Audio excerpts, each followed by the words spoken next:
with the young lady that is the NYSC core member. As I said, we haven't gotten a response as to official position of the NYSC, which she has alleged to have been threatening her. We saw her play the video of, or play the phone call conversation she had with the person.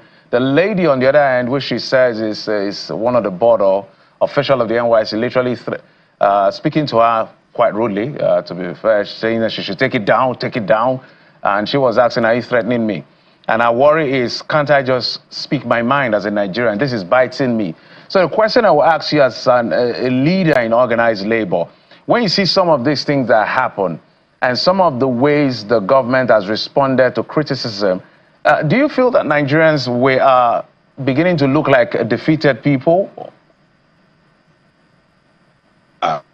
Jeffrey, I think that clearly the constitution of our country clearly gave freedom of speech to every citizen.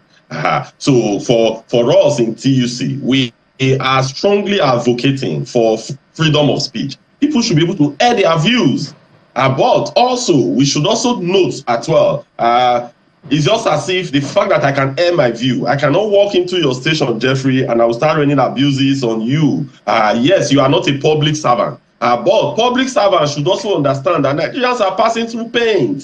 So even if we come out and abuse them, I've listened to the president.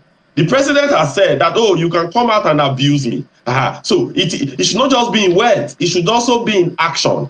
So as citizens, when people are frustrated, when someone cannot eat, when you are doing 010 or at times even 000 in terms of meal, you will become frustrated, you will become agitated. So you could come out, but maybe the only place you could have your evening meal, it's going to Facebook. To post some things there. I mean, hypothetically, that could be your meal for that evening. So they should also understand, they have to develop this resilience to understand that people are frustrated, people are hungry, people are tired. So if they decide to vent, I strongly believe that the government should see this as, should not personalize it and come after such individual. Imagine a young lady carrying out her NYSC function. What does she really have to do to bring that government? So it is about personal frustration that she has aired. So I think that the government should be, they have to persevere much more. They have to be much more tolerant, and they have to have this deep level of patience with Nigerians, because people are passing through a lot as it stands today. So that is my advice to government.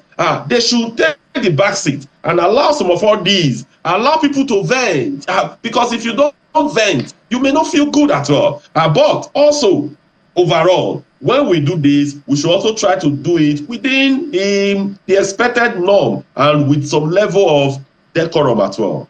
I know that in their rule book or whatever, I think they call it a bylaw. I was listening to one of the bylaw, reading the bylaw, said not to be rude to constituted authority. So it says any member, that's any core member, who is rude to a constituted authority shall be tried by the core disciplinary committee, and if found guilty, be liable to extension of service for a period not less than 30 days with half pay.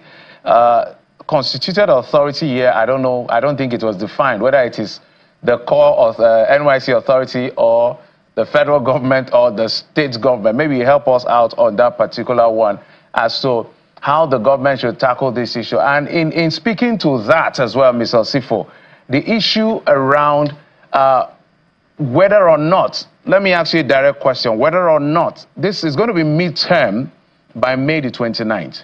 Do you really believe that President Bola Tinubu is fixing Nigeria and is going to be able to fix this country? Yes. So in terms of the NYSC lady and the rule in the book, I believe that if we have not read that book for a while, I've left NYSC for I'm sure donkey years ago for a very long time now. But if you check, there may be something about remuneration. I've learned that even the NYSC, as of today, they have not paid them the improved remuneration.